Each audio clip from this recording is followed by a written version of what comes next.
என்னோட ரிலேஷனும் சரி, எனக்கு தெரிஞ்சவங்களும் சரி, நிறைய பேர் ஃபோன் பண்ணி வரைக்கும் நீங்கள் வந்து ரொம்ப இதா அதாவது ஏடாகூடமான கேள்வி கேட்குறாரு, அவரை வந்து சரியான கேள்வி கேட்க சொல்லுங்க அப்படிங்கிறது தான் சொல்லியிருக்காங்க.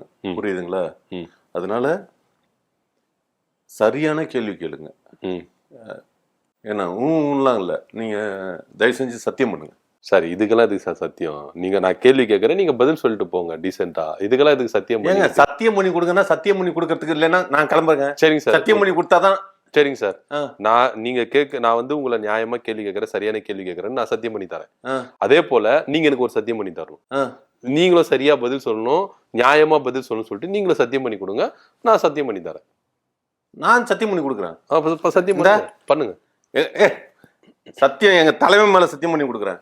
எங்க தலைவன் தெரியுதா சார்? எங்க தலைவன் மேல சத்தியமா சொல்றேன், நான் சரியா பதில் பேசுறேன். நீங்க சரியான கேள்வி கேளுங்க சார். நீங்க சரியான கேள்வி கேளுங்க.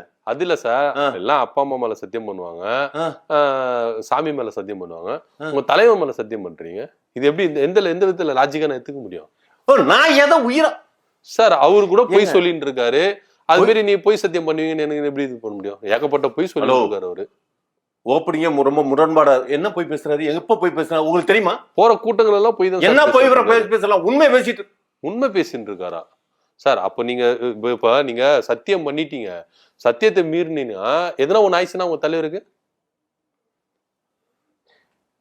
ஏங்க என்னங்க நினைச்சிட்டு இருக்கீங்க? என்ன ரொம்ப நான் என்ன சொல்லி இது பண்றேன்?